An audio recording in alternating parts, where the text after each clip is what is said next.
바로가 꿈을 꾸고 요셉을 불러와서 꿈을 해석하게 합니다.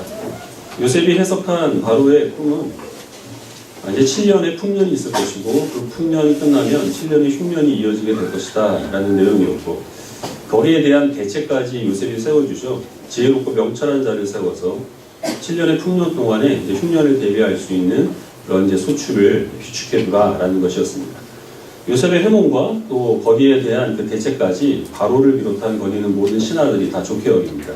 그리고 바로가 입에 침이 마르도록 요셉을 칭찬합니다. 너와 같이 하나님의 영에 감동한 사람을 내가 일찍이 본 적이 없다. 내가 너보다 높은 것은 이 왕좌뿐이다. 네가 말한 지혜롭고 명철한 사람이 바로 너다. 네가 애국을 다스리도록 해라 라고 얘기를 하고, 요셉에게 그 왕의 대리자를 상징하는 인장 반지를 끼웁니다. 그리고 그 총리의 옷인 세마포 옷을 입히고 금 목걸이를 걸어주고, 바로가 타고 다니는 수레보다 조금 덜 좋은 그 수레를 요셉에게 주어서 요셉이 그것을 타고 다니면서 이집트를 순찰하고 다스리도록 합니다. 요셉을 이집트의 총리로 세우는 것이죠. 어제까지만 하더라도 요셉은 죄수였는데 불과 하루 만에 그는 그 바로 버금가는 권세를 가진, 여기에서 성경에서 이 약간 과정된 묘사로 무엇을 얘기를 하느냐면, 이집트에 사는 모든 사람들이 요셉의 허락이 없이는 손과 발도 까딱하지 못했다라고 그렇게 말할 정도로 엄청난 권세를 가진 사람으로 그의 신분이 하루아침에 뒤집혀지게 됩니다. 요셉은 17살에 이집트의 노예로 팔려와서 총리가 되는 것은 30세입니다. 약 14년 동안 이집트에 살면서 참 파란만장한 우여곡절을 겪습니다. 그리고 그때마다 이 요셉은 신분이 급변합니다. 노예에서 죄수로, 그리고 죄수에서 총리로 예측 불가능한 길을 걷게 되죠. 요셉의 그 파란만장한 인생, 그리고 급변하는 신분을 상징하는 하나의 요소가 옷이라고 하는 겁니다. 우리들은 옷을 입을 때 그 옷이 우리의 패션 취향이나 아니면 이제 계절을 의미하는, 거기에 국한되는 그런 의미로 받아들이지만, 그 당시에는 직업과 신분에 따라서 입을 수 있는 옷이 정해져 있었습니다. 그래서 그 사람이 무슨 옷을 입느냐라는 것은 그의 신분을 드러내는 것이고, 그가 어떤 사람인가 하는 것들을 표시하는 신분증의 역할을 하는 것이었습니다. 요셉이 처음 입었던 옷은 그 아버지 야곱이 입혔던 채색 옷입니다. 채색 옷은 그냥 색깔이 알록달록한 옷을 의미하는 것이 아니고, 형제 중에서 아버지가 가장 총애하는 그러한 귀한 아들이다 하는 의미, 그리고 어쩌면 그 형제들을 다스리는 자라 하는 그런 의미를 가진 요셉의 신분을 드러내는 것이었죠. 그런데 요셉은 그 채색 옷을 오래 입고 있지를 못합니다. 그의 형들이 요셉의 이집트의 노예로 팔아넘길 때 그의 채색 옷을 벗겨서 거기다가 염소 피를 묻히죠. 그리고 아버지한테 보여주면서 당신의 사랑하는 아들 요셉이 이제 죽었다라고 이제 아버지를 속이게 됩니다. 그 형들의 의도는 무엇이냐면, 아버지는 너를 귀한 자로 그리고 우리의 장자로 세우셨는지를 모르지만 그러나 우리는 그것을 인정할 수 없다는 겁니다. 우리에게 있어서 너는 노예에 불과하다는 거죠. 그의 채색 옷을 벗기고 형들은 요셉에게 노예의 옷을 입혔습니다. 이집트의 노예로 팔려간 요셉은 보디발의 집에서 일을 하게 되는데, 보디발의 아내가 요셉한테 눈독을 들이게 되죠. 그리고 요셉에게 동침하자고 졸라대는데 그의 옷을 붙잡고 졸라댑니다. 요셉은 그 유혹을 거절하기 위해서 그 보디발의 아내의 손에다가 자기의 겉옷을 남겨두고 몸만 빠져나오죠. 결국 그것 때문에 요셉은 감옥에 갇히게 됩니다. 보디발의 아내는 요셉의 그 노예의 옷을 벗기고 죄수의 옷을 입힌 것이죠. 하지만 그 죄수 신분이었던 요셉이 이제 바로에 의하여서 총리의 그 세마포 옷을 입게 된 겁니다. 지금까지 요셉의 삶을 보면 자기가 선택해서 옷을 입은 적은 한 번도 없습니다. 요셉이 입히거나 형들이 입히거나 보디발의 아내가 입히거나 바로가 입혀서 지금 총리 대신의 자리까지 오게 된 거죠. 하지만 요셉이 총리가 된 것은 바로가 꿈을 꾸었기 때문이고, 바로가 꿈을 꾼 것은 하나님의 역사였습니다. 그래서 결국 요셉이 지금 총리의 옷을 입고 이집트 땅을 다스리게 된 것이 누구의 계획하심이었냐 하면 바로 하나님의 계획하심이었다는 것입니다.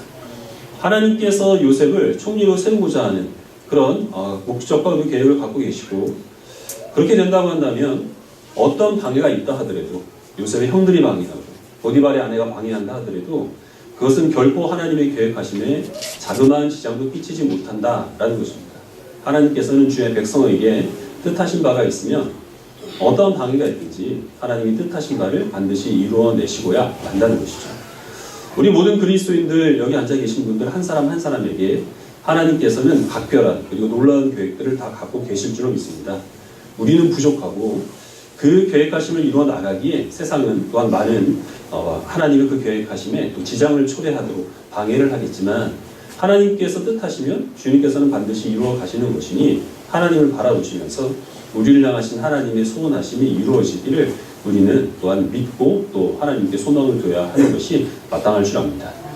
각 개인에 대해서도 하나님께서는 놀라운 계획을 갖고 계시지만 모든 그리스도인들에게 공통적으로 하나님께서 입히시고자 하는 옷이 있습니다. 이 갈라디아서 3장 말씀을 같이 보겠습니다.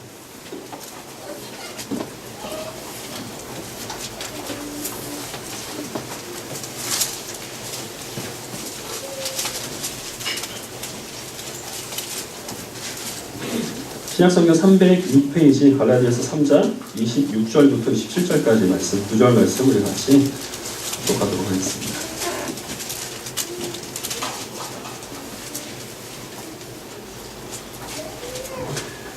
부터 26절과 27절 우리 같이 함께 읽겠습니다. 시작. 너희가 다 믿음으로 말미암아 그리스도 예수 안에서 하나님의 아들이 되었으니 누구든지 그리스도와 합하기 위하여 세례를 받은 자는 그리스도로 옷 입었느니라. 아멘. 예수 그리스도를 믿고 주께서 자녀 삼으신 자, 그래서 세례를 받은 사람은 그리스도로 옷 입었다라고 갈라디아서에서 바울이 밝히고 있습니다. 세례는 몇 가지 의미가 있는데 먼저는 죄를 씻는다는 뜻이죠. 세례를 받은 사람은 주홍빛 같은 죄라도 깨끗하게 씻김을 받아서 하나님 나라에 합당한 백성으로 주께서 인정해 주십니다. 그런데 우리들이 신앙을 고백하고 세례를 받는 순간 우리의 존재 자체가 세례받기 직전과는 전혀 다른, 어떤 생각을 하고 말을 해도 절대로 죄를 범할 수 없는 그런 완전 무결한 사람으로 우리가 존재가 변화되는 것인가 하면 그렇지 않습니다. 그것은 구원파적인 구원관이고, 세례 받기 전이나 세례 받은 후나 우리들은 여전히 죄를 범할 가능성이 많은 더럽고 추한 죄인으로 존재합니다. 그러나 예수 그리스도라는 아름답고 거룩한 옷을 우리에게 입히셔서 하나님께서 우리의 죄를 가리워 주시는 것이죠. 그리고 우리를 깨끗하다, 거룩하다, 의롭다라고 인정을 해 주시는 겁니다. 세례는 또 두 번째로 그리스도와 연합이라고 하는 의미를 갖습니다. 우리가 옷을 입게 되면 옷과 우리는 이제 하나가 되죠.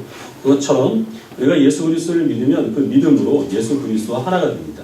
주님의 죽으심이 곧 죄인 된 우리의 그 옛사람이 십자가에 못 박힌 것이고, 예수님께서 죽음을 이기시고 부활하셨듯 우리들도 부활하여서 영성을 누리게 될 믿음이 바로 이제 세례를 받는 모든 주의 백성들에게 하나님께서 허락하신 믿음입니다. 그리스도로 옷 입는다는 것은 우리의 신분을 주님께서 바꿔주신다는 것을 뜻합니다.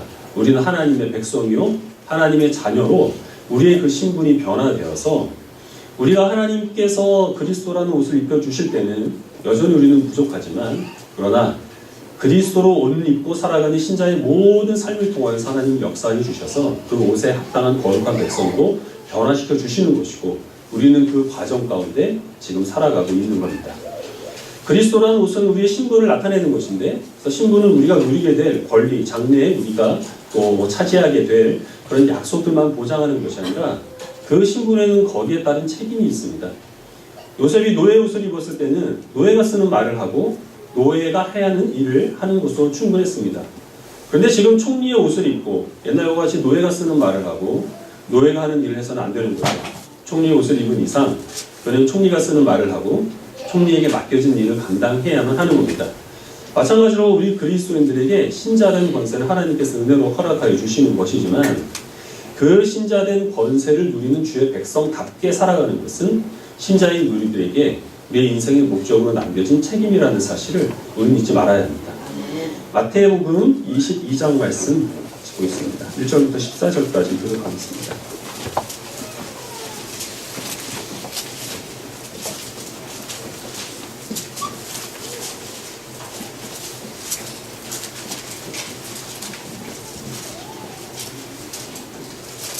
신약성경 37페이지 마태복음 22장 1절부터 14절까지 기록하겠습니다.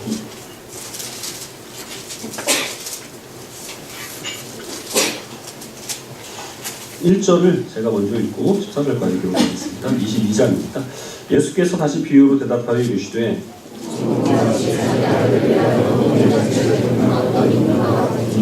그 종들을 보내어 그 청한 사람들을 혼인잔치에 오라 하였더니 오기를 싫어하거늘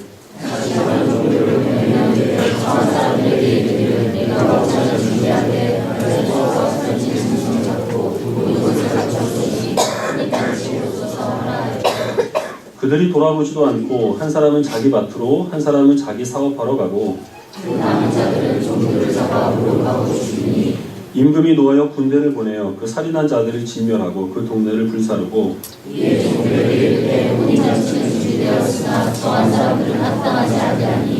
내거리 길에 가서 사람을 만나는 대로 혼인잔치에 청하여 오라 한대 종들이 길에 나가 가자나 선한 자나 만나는 대로 모두 내려오니 혼인잔치에 손님들이 가득한지라. 임금이 손님들을 보러 들어올세 거기서 예복을 입지 않은 한 사람을 보고 이르되 친구야 어찌하여 예복을 입지 않고 여기 들어왔느냐 하니 그가 아무 말도 못하고 하더라.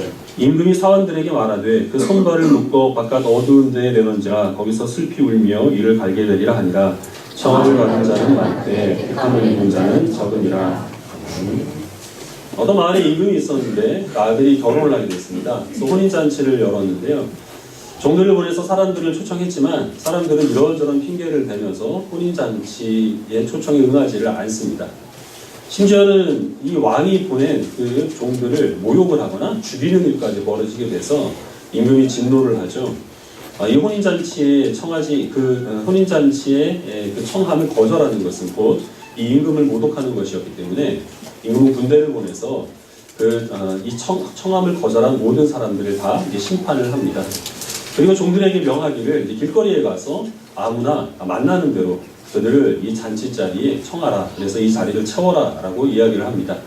그래서 이 혼인 잔치에는 이제 많은 사람들이 들어오게 됐습니다. 그래서 임금이 거기 있는 손님들을 쭉 둘러보다가 혼인 잔치 예복을 입지 않은 한 사람을 발견을 합니다. 그리고 그 사람한테 어찌하여 예복을 입지 않았는가 친구여? 라고 다정하게 묻습니다. 이 사람은 아무 말도 하지를 못합니다. 이때 당시에 이 잔치에 청함을 받으면 그 격에 맞는 예식을 입는 것은 예의였고 만약에 그 예복을 입지 않고 잔치 자리에 들어간다고 하는 것은 그 주인에 대한 심각한 모독이었기 때문에 예복을 입지 않은 사람은 아예 잔치에 들어올 수도 없었던 거죠. 특별히 지금 이 혼인잔치에 모인 사람들은 이 자리를 빛내주는 귀빈이 아닙니다. 먼저 청함 받은 사람들이 그 청함을 거절했기 때문에 그래서 자리가 비어서 자리를 채우기 위해서 그래서 청함을 받은 사람들이기 때문에 더욱더 이 잔치에 맞는 격을 갖출 책임이 있었던 것인데 이 사람은 그렇게 하지 않았던 거죠. 그래서 임금은 그 예복을 입지 않은 사람을 묶어다가 밖에다 내던지라 거기서 슬피 울며 이를 갈미 있으리라 라고 이렇게 이야기를 합니다.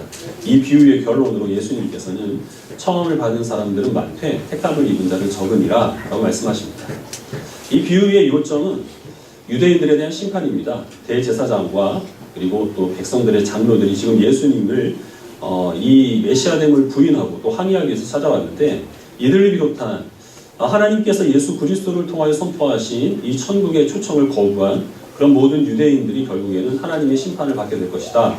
그리고 이제는 그 복음의 빛이 이방인들을 향하여서 처음에 이 잔치 자리에 요청받을 만한 자격이 없던 사람들이 이제는 이 천국 잔치에 청함을 받게 될 것이다 라고 말씀을 하는 것입니다.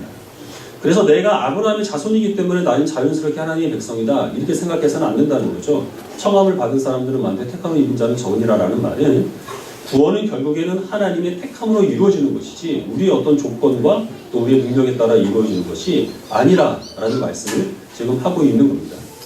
그러면 유대인들이 복음을 거절해서 이방인들에게 복음이 빛이 비추어지고 그렇게 해서 천국 잔치에 요청을 받은 모든 이방인들은 다 구원을 받게 되느냐?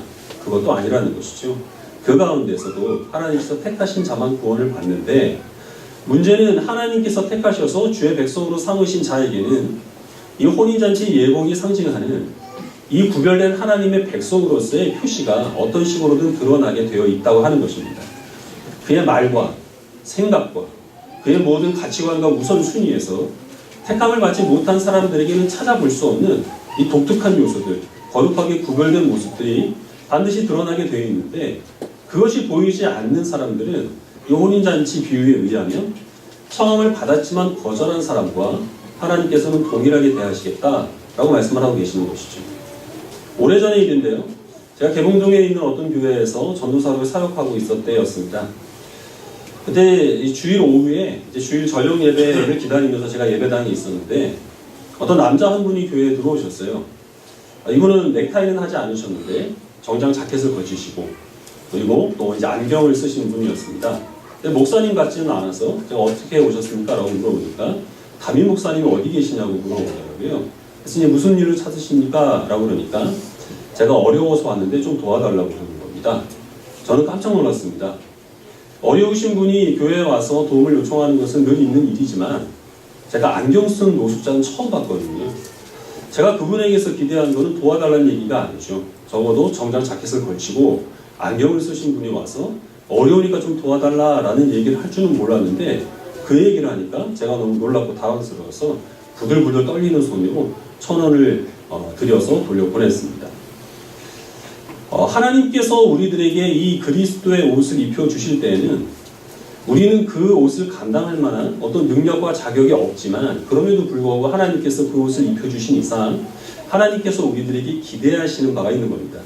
주의 백성답게 성도답게 하나님께서 택하신 주의 자녀다운 그런 모습들을 우리가 추구하며 하나님의 그 영광을 드러내기를 하나님께서는 기대하시는데 우리가 그 기대에 미치지 못하게 된다고 한다면 천국잔치에 이 귀한 잔치에 우리가 초청을 받아놓고서 우리는 정작 그 자리에 이 추닝 바람에다가 슬리퍼 질질 끌고 가서 그 귀한 잔치 자리를 난장판 만들어버리는 것과 다를 바가 없다는 것이죠. 물론 그렇다고 해서 우리의 구원이 취소되거나 우리가 받은 세례가 무효화되는 것은 아니겠지만 하나님께서는 우리들에게 한번 생각을 해보라는 것입니다. 그렇다면 너희가 하나님을 믿지도 않고 교회에 다니지도 않고 세례를 받지도 않는 사람들과 무엇이 차이가 있겠느냐? 이 복음을 거절한 사람들과 전혀 다를 바 없는 사람들이 아니겠느냐라는 것이죠.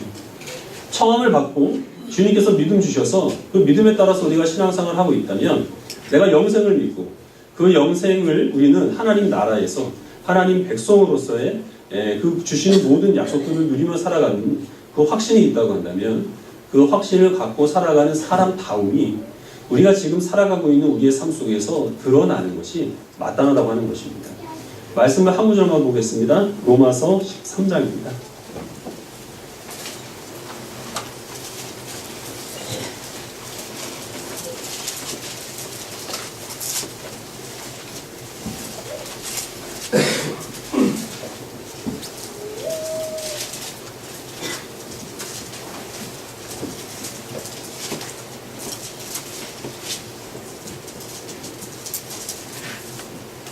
로마서 13장 11절을 제가 먼저 읽고 14절까지 한 절씩 교독하겠습니다. 11절 제가 먼저 읽겠습니다. 또한 너희가 이 시기를 알거니와 자다가 깰 때가 벌써 되었으니 이는 이제 우리의 구원이 처음 믿을 때보다 가까웠습니다.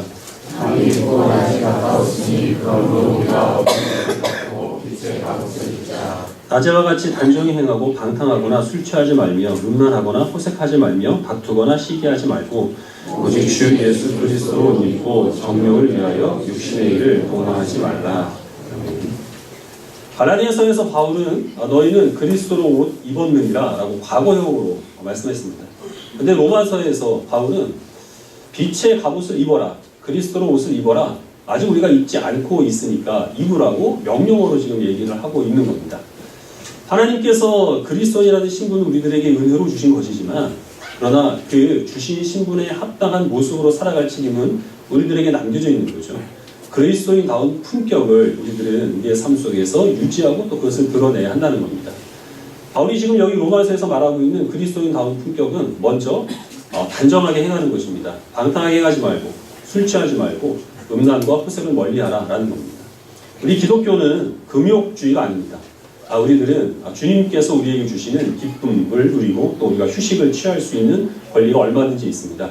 다만 그리스도인이기 때문에 선이 있다고 하는 것이죠. 그 선은 우리가 휴식을 취하거나 아니면 세상의 즐거움을 누리다가 다른 사람들에게 피해를 주는 선까지 나아가서는 안 되는 겁니다.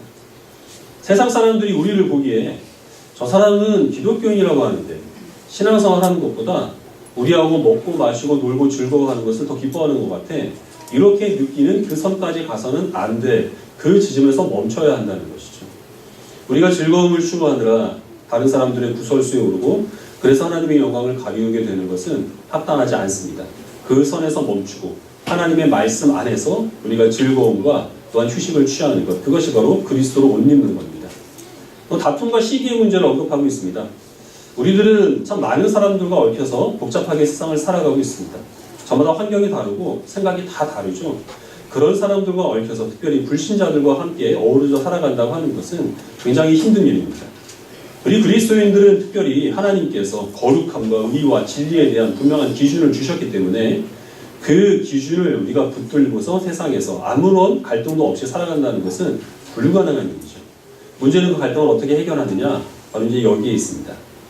내 생각이 옳고 다른 사람들은 다 틀리고, 그래서 어떻게든지 다른 사람들을 내 주장에 굴복시켜야만 직성이 풀리는 그런 모습으로 살아가는 것은 다툼과 시기를 일으킬 수밖에 없습니다.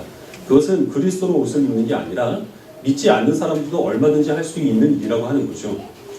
신앙 안에서 우리가 내 중심을 바로 세우고 그 중심을 붙들고 살아가되, 내가 그 중심을 붙들고 살아가는 사람들을 대하는 태도는 양보하고 이해하고 배려하고 존중하고 겸손히 절제하는 것, 그것이 바로 그리스도로 옷 입는 것입니다. 이것을 우리가 모르는 말은 아니지만 이렇게 살아가니까 힘들고 불편하다는 데 문제가 있습니다. 작년 여름이었는데요, 제가 양복을 입고 쭈그려 앉다가 바지가 터졌습니다.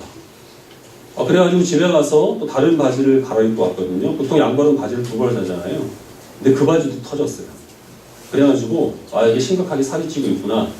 그런데 몸에 맞는 옷을 전부 다 이제 살 수는 없으니까 이제 옷에 몸을 맞추기로 했습니다. 그래서 열심히 운동을 해가지고 굉장히 힘들거든요. 옷에 몸을 맞추는 거는. 그 어려움을 제가 해냈습니다.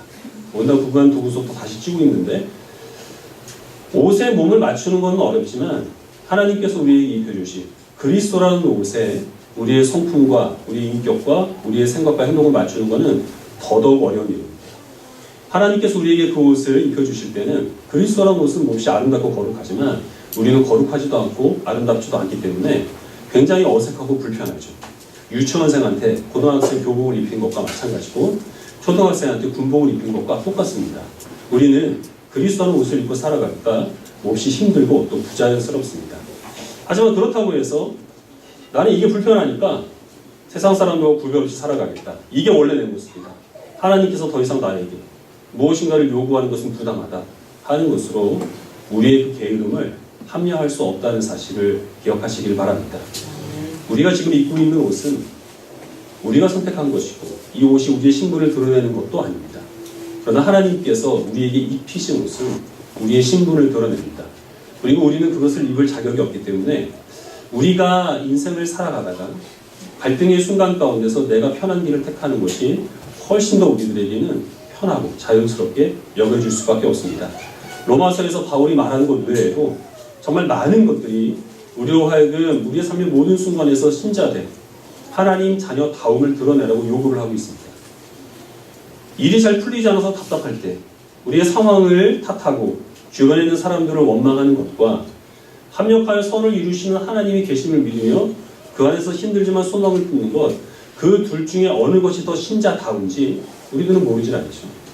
우리에게 스트레스를 주거나 상처를 주는 사람이 있어서 그가 준 아픔을 곱씹으면서 그에 대한 분노를 키우는 것과 죄인인 나를 용서하신 예수 그리스도의 사랑을 힘입어서 나도 그를 용서하기 위해 하나님께 기도하는 것, 이 둘 중에 어느 것이 하나님께서 우리들에게 입혀주신 그리스도의 그 옷에 합당한 삶인가 하는 것을 우리는 너무나 잘 알고 있습니다. 사람들을 만나서 허심탄회하게 이야기를 나누고 교제하는 것과 그 시간에 있을 예배 시간 아니면 기도의 시간에 참여해서 우리가 하나님과 교제하는 것, 내가 갖고 있는 물질과 또 시간과 내 재능을 그것을 내 것으로 여겨서 아껴두는 것과 하나님께서 뜻하시는 곳에 주의 영광과 이웃의 유익을 위하여서 우리가 헌신하고 봉사하는 것, 그것들 중에 어느 것을 하나님께서 기뻐하시는지 우리가 모르진 않습니다. 알지만 부자연스럽고 힘들고 불편하기 때문에 우리들은 우리가 입은 이 그리스도라는 것을 외면하고 우리의 마음대로 살아가게 되는 것이죠. 그래서 우리는 하나님께서 우리들에게 좋은 옷을 입혀주시고 좋은 구두를 신겨주시고, 여성분들의 경우에는 하나님께서 여러분들에게 명품, 액세서리와 그리고 또 장신구들을 잔뜩 치장을 해주셨지만 그런 몸을 하고 세상에 나아가서 사람들에게 내가 형편이 어려우니 나를 좀 도와달라라고 구걸을 하는 것과 똑같은 모습으로 살아가게 된다는 것입니다. 하나님께서 우리들에게 이 거룩한 옷을 입혀주실 때는 이 옷을 감당할 만한 능력과 지혜가 없음을 알고서도 입혀주신 겁니다. 그러면 하나님께서 당연히 그 옷을 감당할 만한 믿음과 능력과 지혜를 우리들에게 허락하여 주실 것이라는 사실을 우리가 의심할 여지는 없는 것이죠. 하나님께서 우리들에게 이 그리스도의 옷이라는 거룩하고 아름다운 옷을 입혀주셨고 그 옷을 감당할 만한 믿음과 능력과 지혜도 더불어 허락하여 주실 것이라는 사실을 확신하시기를 바랍니다. 이 옷에 어울리게 살아가는 것이 우리들에게 몹시 부자연스럽고 불편하겠지만 그럼에도 불구하고 우리의 불편함을 무릅쓰고 신자다움을 하나님 자녀다움을 추구하며 살아갈 때 그런 우리들의 모습들을 통하여 하나님께서 영광 받으신다는 사실을 기억하시고 주의 백성다운 하나님의 택하신 주의 백성으로서의 그런 생각과 말과 또 행동과 가치관과 우선순위로 우리가 하나님의 백성됨을 모든 세상에 선포하기에 부족함이 없는 주의 백성들이 다 되시기를 주님의 이름으로 축원합니다. 기도하겠습니다.